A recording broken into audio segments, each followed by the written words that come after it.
Ako po si Bong Emmanuel Alindayo, O-17318, Armor Philippine Army. Graduate ng OCS last 40-2013, laman ng data class. I-explain ko lang po yung OCS po. Isa po siya sa source of commissionship ng Philippine Army. Ang kapareha niya po is yung PMA or the Philippine Military Academy, the OPC, and the OCS po or Officer Candidate School. Sa OCS po, ang course po namin doon is Officer Candidate course.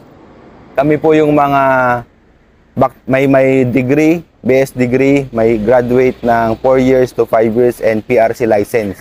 Katulad ko po sir, ako po ay graduate ng nursing and PRC license po bago ako pumasok ng pagsusundan.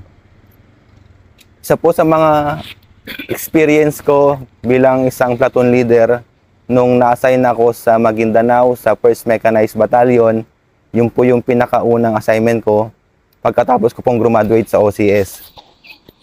Na-assign po ako sa 11th Mechanized Infantry Company na naka-station sa Dato Dinsensuat.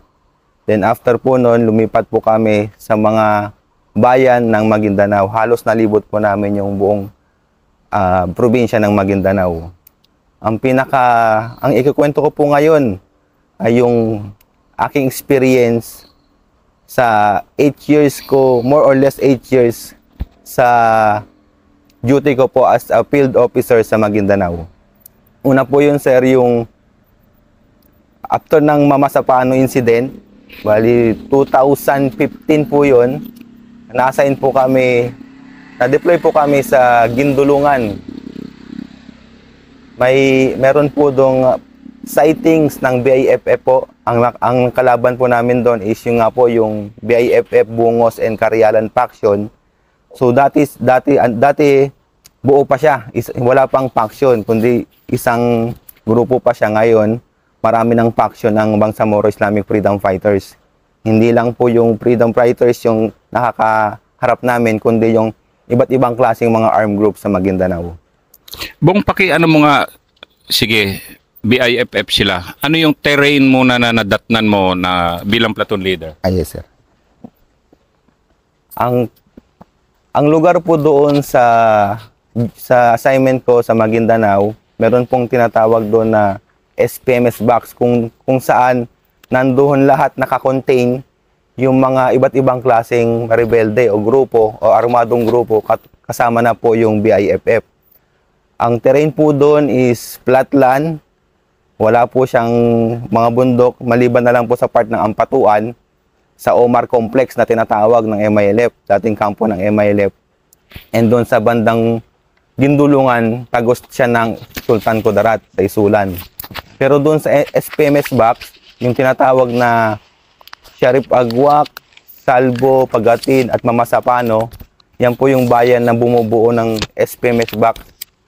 Kilalang kilala po ang SPMS box dahil nga po ang daming armado, iba't ibang klaseng armado, terorista, or yung mga tinatawag na peace inclined groups, or yung mga MILF, MNLF, and yung mga other armed groups na mga bata na mga politiko. So bilang isang, siyempre bagong graduate and then board passer ng nursing, bigla ka na yun, warrior ka na armor officer. Ano yung feeling mo nung yung hindi ka pa na-encounter, yung kararating mo lang doon? Yung bago po kami ma-assign doon, ma-deploy sa Mindanao, mayroon pong orientation dito sa Armor Division led by our Division Commander, si Major General Mayoralgo. Bali, binigyan kami ng insight para doon na makikita namin sa pag-assignan namin, sa pagde-deployan namin. So doon pa lang, nag-search na ako ng history ng Maguindanao. And then yung mga ginagawa ng mga sundalo doon. So parang meron na akong preparation para sa sarili ko kung ano yung madadatnan ko doon. Pagdating ko doon, ang sabi nila is magulo ang Mindanao, lalo na ang Maguindanao, puro rebelde, pero hindi pala. Isolated lang yung areas. Parang konti lang yung areas na talagang magugulo, which is nga, isa doon yung 4 na munisipyo, yung SPMS box. Pero kabuuan ng Maguindanao, maraming magagandang lugar, mababait ang mga tao, napaka-hospitable. Iba yung binabalita sa balita na generalize ang buong Maguindanao o Mindanao na magulo dahil nga sa mga Ampatuan massacre, dahil sa Mamasapano massacre. So, ang balita kasi, buong Maguindanao ang sinasabi, hindi yung specific na munisipyo lang kung saan nangyari yung mga insidente. And yun, katatapos nun ng sa 44, nung nung pumasok ka. Yes, sir. Gaano katensyonado pa noon yung SPMS box? Sa loob ng SPMS box, hindi ka pwedeng bawat 2 kilometers may checkpoint ng sundalo. Bawat 2 kilometers, dikit-dikit ang mga kampo ng sundalo kasi hindi sila pwedeng masingitan ng mga armadong grupo, lalo ng BIFF. Dahil pag nasingitan sila, mahirap na mag-reinforce at yung area is puno nga po ng mga armadong grupo. So, hindi lang BIFF yung mga kalaban mo. Pag nagkaroon na ng conflict, ng gera, may mga iba't ibang grupo na ang sasali doon laban sa kasundaluhan. Bilang ang unang assignment ko, after ng Mamasapano, yung naglungsad ang 6ID ng all-out offensive against BIFF sa buong Maguindanao, especially doon sa SPMS box. Isa yung division-wide operation. Buong 6ID ang nag-operate ng 2 buwan sa loob ng SPMS box. Na-assign ako na-deploy ako, kasama ko ang 33rd IB, isang platoon ng 33rd, 2 platoon ng 33rd IB at 2 platoon ng mechanized, ang magkabody. Doon kami na-assign sa Gindulungan, doon sa Barangay Muslim. May history ang Barangay Muslim na hindi pa siya napapasok ng mga sundalo. So doon nagkukuta yung mga BIFF and doon din yung passageway nila, yung escape route. From Datopiang going to Talayan, tatago sila sa pawas or doon sa ilog gamit yung mga motorboat nila. Doon yung pinaka-safe haven ng mga BIFF nung panahon na yon. Doon rin tumatagos yung mga armado papuntang Reynariente kasi waterways yan, puro pawas. So, ang motorboat lang yung ginagamit nila.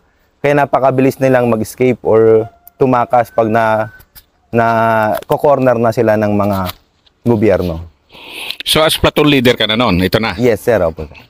Anong mga dala mo? Pakituro mo nga. So, Bali, sa isang platoon kaming mechanized, ang bawat isang officer may dalang 2 wheel. Yung Simba, ang sa akin, yung 2 Simba, tapos yung isang platoon leader ko naman is 2 komando. So, yung komando B150, sir. Yun sir, yung may, sir. Yung may, yung sa gitna po, sir, ng wheel. Yan, B150. Yes, sir. Tabi ng Gurani. Okay. So, yan na. Exciting na. Yes, sir. Simula na yung warrior career mo. Opo, sir. Noong 1500, mga hapon na po yon, pinuntahan namin yung Barangay Muslim. Pero approaching pa lang kami doon sa barangay, nag-evacuate na yung mga sibilyan. Ibig sabihin nun, indicator siya na meron ngang armado doon sa lugar. Ang sabi sa amin ng intel namin is 15 lang to 20 ang armado doon. Pero napapalibutan siya ng mga kampo ng MILF. So nagtaka na yung pinaka-senior ground commander namin na CEO ng Charlie Company ng 33rd IB na alanganin na kami. Pero dahil may utos sa amin, isang platoon ng infantry tsaka isang platoon ng mechanized, nag-push forward pa rin kami doon sa objective namin. Pagdating doon, ang dadaanan mo lang is daanan, then open area siya.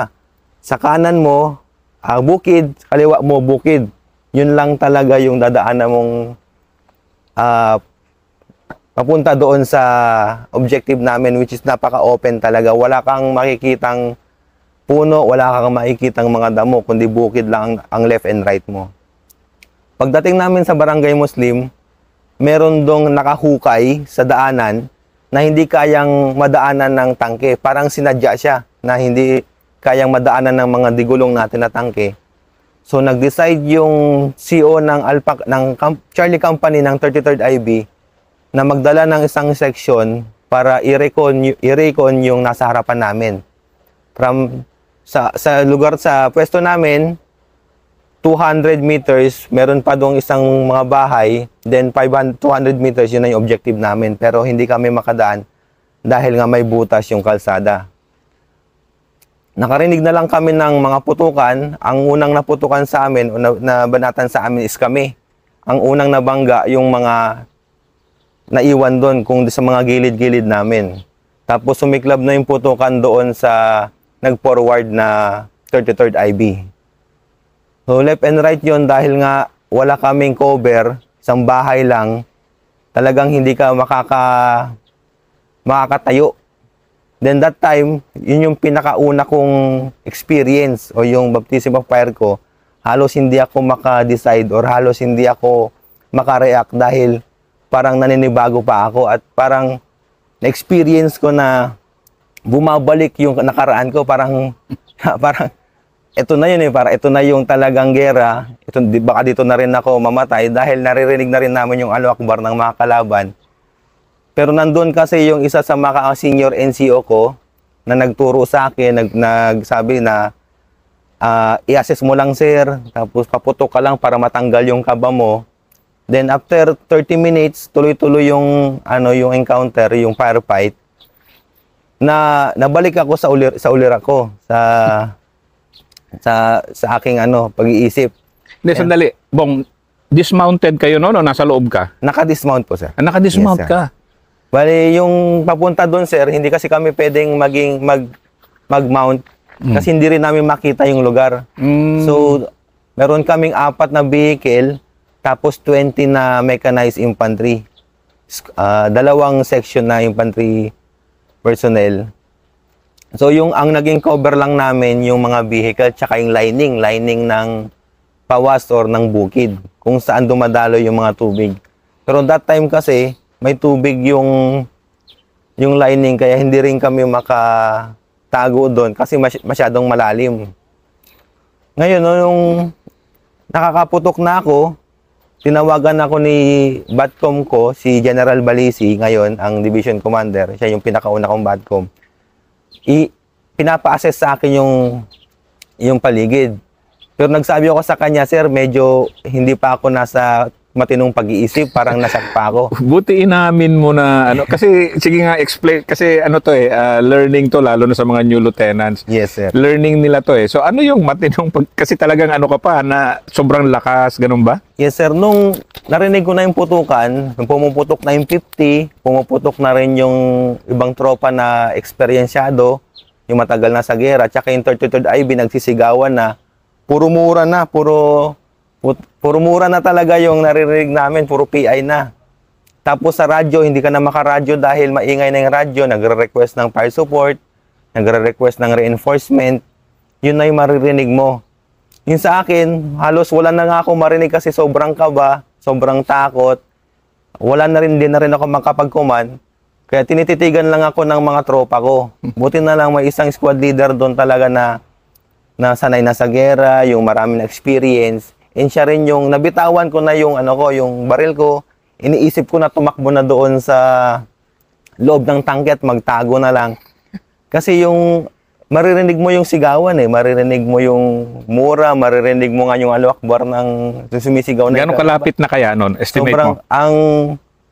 Ang estimated namin, sir, nasa 20 to 30 meters na lang, sir. Talagang. Yes, sir. Kami yung unang talaga. Akala namin ang mababangga yung pumorward. Pero kami pala yung inaabangan. Gumagapang na pala sa amin. Tapos open area yung kapwesto namin. Yung bumalik na ako sa ulirat ko, bali lumakas na yung loob ko, tumawag na si Batcom, sinabi niya na i-assess mo yung paligid, maghanap ka ng TRP para doon sa 105. Yun sir, bali nag-ano na ako ng TRP para doon sa fire support. Yung simula na yung pagputok ng 105 ng howitzer, tumatama naman doon sa direction na binibigay ko. Lumayo niya na yung mga kalaban, lumayo na sila. Ang puruhan naman yung nag-forward sa amin na isang section. So doon sir, kinalulungkot kong sabihin na may namatay na 3. Tapos nag-extricate yung CO nila na naiwan pa yung katawan. Parang alas 7 na ng gabi yun sir. Tumawag na sa akin ulit si Sir Balisi, si Batcom. Nagsabi sir na papunta na yung Ranger. From first ID,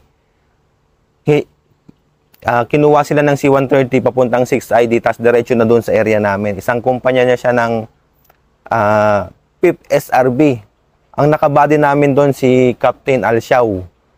Tapos ang XO niya doon si late Captain Oman. Doon rin po na bawian ng buhay si late Captain Oman doon sa area namin dahil sila po yung nag-reinforce sa amin. Sila rin po yung nag-recover ng katawan ng mga nasawi nating mga kasama. Kasi nakwento na ni Blas ito yung encounter nyo na to. And then, nakwento rin niya yung pagkamatay nga ni late Gromel Oman. Apo. Ito pala yun. Yes, sir. Bali, matindi talaga kasi yung 3 naiwan na 33rd na... Yes, sir. Sige nga, ikwento mo nga pa. Kasi ito pala yun, yung sinasabi niya. From 1500 hanggang 2300, yung pagdating ng Ranger, madaling araw na, continuous yung firefight, putukan pa rin, wala siyang tigil talaga. Hindi ka pwedeng umangat or hindi ka pwedeng umihi ng nakatayo, kundi iihi ka lang ng nakahiga. So tuloy-tuloy yung sniping, tuloy-tuloy rin yung pagbomba namin sa kanila. Hindi sila umaatras kasi nga nasa stronghold sila ng kampo nila. And then sa likod ng kampo ng BIFF, nandun yung escape route nila. So napakadali nilang mag-escape pag lumalapit na kami o pag mako-corner na namin sila. Pero that time, hindi umuunti yung kalaban sir. Dumadami. Ang una sa amin kasi is 15 to 20 lang, pero parang nasa 100 na yung bumabanat sa amin dahil sobrang lakas ng volume of fire. Ang iniisip namin sir, baka sumali na nga yung mga peace incline groups dahil 3 kampo yung nandoon sa barangay na yun. Pwede mo bang ikwento ng kaunti yung, di ba, expert ka dyan sa area na yan, 8 years ka dyan Pwede mo bang ikwento yung dynamics noon ng, ano bang tawag mo? Peace inclined, basta MI. Yes sir. At saka BIFF. And paano yung ganun na dynamics? Apo sir. Ang MILF, ang BIFF is galing sa MILF. Sila yung mga breakaway groups na tinatawag na hindi sumasang-ayon doon sa pamamalakad ng MILF or doon sa prinsipyo nila sa pagtulong or sa pakikipag peace sa gobyerno. So nag-breakaway group sila. Si Commander Umbracato yung commander ng 105 base command na naging BIFF, na naging leader nga ng Bangsamoro Islamic Freedom Fighters. So pero member pa rin sila ng MILF that time dahil yung mga sa area kasi sa Maguindanao kasi MILF, BIFF, MNLF magkakaaway yan. Pero ang common enemy nila is sundalo. Once na ang sundalo is nandyan, magsasama-sama na sila para doon kalabanin yung mga sundalo. Yun yung tinatawag na pintakasi. Doon sa area sa barangay Muslim sa munisipyo ng Gindulungan, 3 kampo ang nandun, MILF, may MNLF din, then yung BIFF. Ngayon, dahil nga sundalo yung nandun, so magjo-join force sila para doon makalabanin yung common enemy nila, which is yung gobyerno o yung Philippine Army.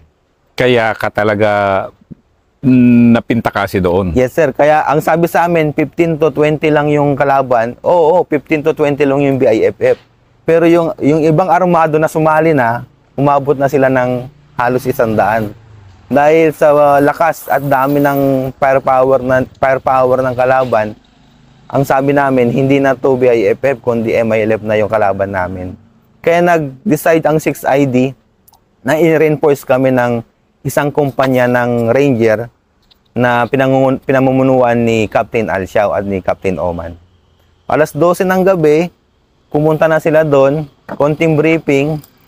Actually sir, nag-briefing kami na nakadapa. Pero si Captain Alshaw nakatayo lang. Dahil sa sobrang warrior sir Parang talagang torogi man. Talagang tinuturo niya kung saan ang kalaban. Ngayon ang sinabi ko, sir, ang kalaban ay nasa harap lang natin, 500 meters, 300 to 500 meters. Nandun din yung mga katawan na naiwan. Yun yung mission nila. Ang sabi, konting briefing, binigyan lang kami ng instruction na sige kami nang bahala sa likod, sila na yung haharap, sila sa unahan. Then nag-prepare sila, nagdasal, nag-prepare, nagbigay ng tasking si Captain Oman. Pero ang approach lang kasi doon sa objective is forward lang, assault lang talaga. O hindi ka pwedeng mag-maneuver sa kaliwa at sa kanan kasi wala talaga, mamamatay ka talaga pag forward gapang lang. Then umano na sila, nag-assault na po sila, dahan-dahan, nag-gear up na sila, yung mga night vision nila, kompleto sa gamit. Gabing-gabi. Gabing-gabi, sir, alauna ng madaling araw na, sir.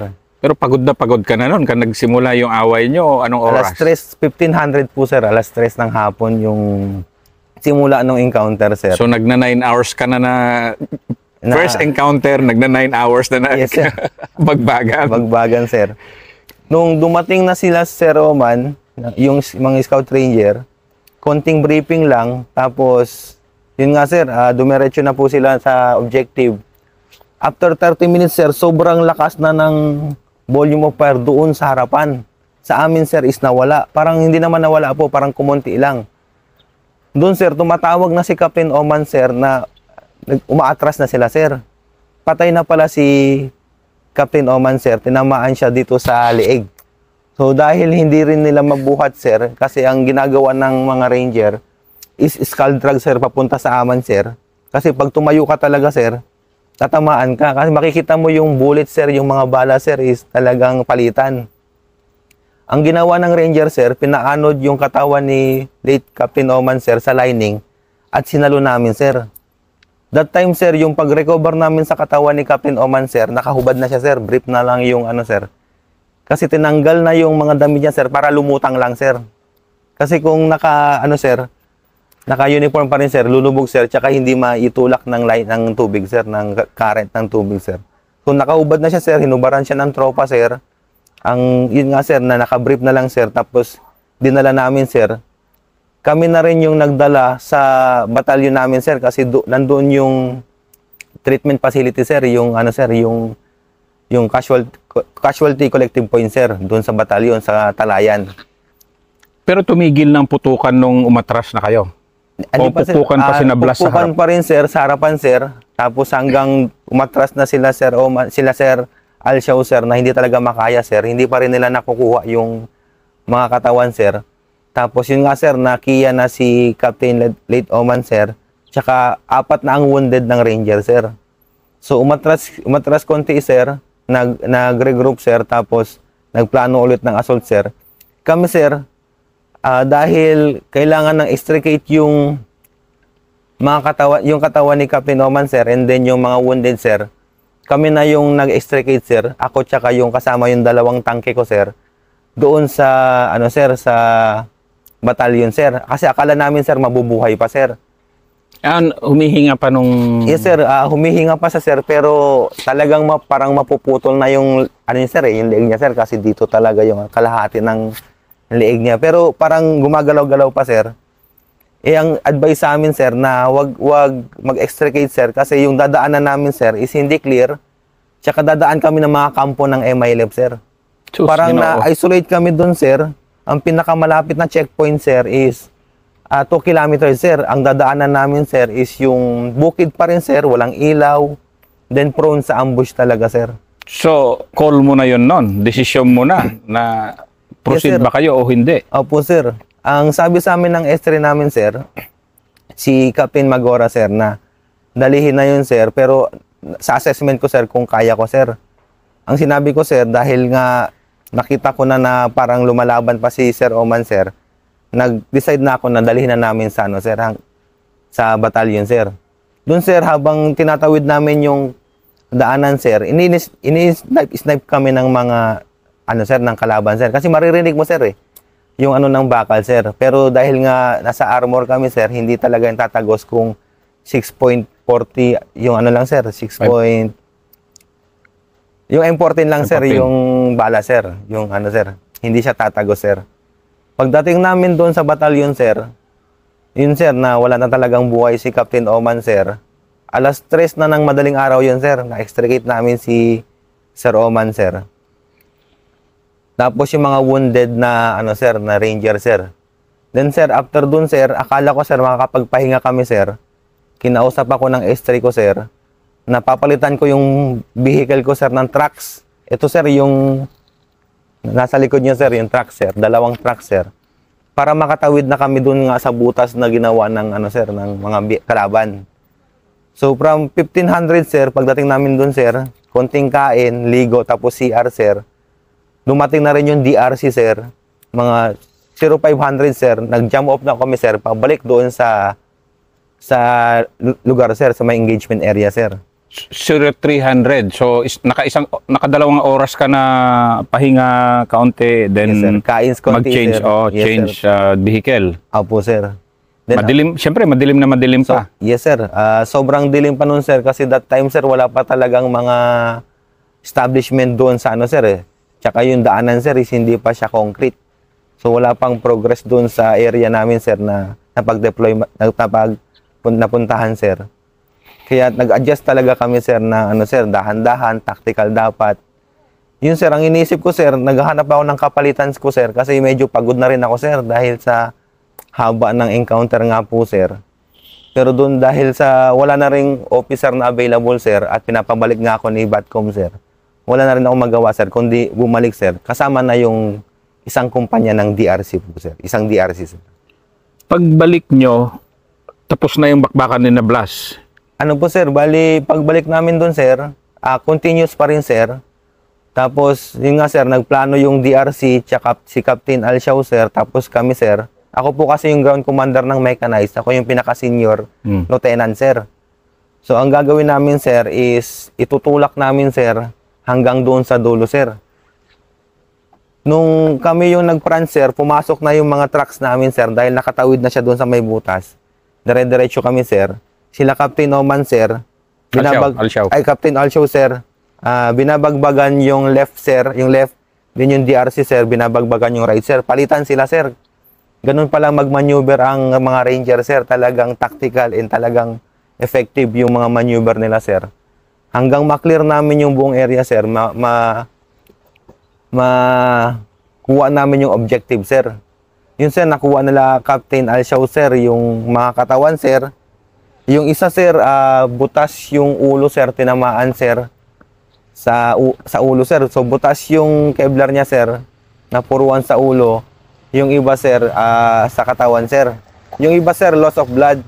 Kasi nakagapang pa yung isang tropa sir, parang doon sa area sir, 100 meters.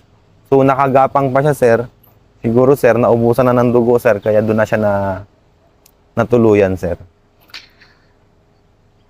Yung unang encounter mo, parang punong-puno ng ano, no? Punong-puno ng bagbagan agad, ano? I mean, kompletos Ricardos agad. Yes sir, opo sir. Hindi ko nga inaasahan sir na ganun halos nasa 12 hours yung from 1500 sir to 0300 yung encounter sir. And continuous talaga yung palitan ng ano sir, ng putok sir.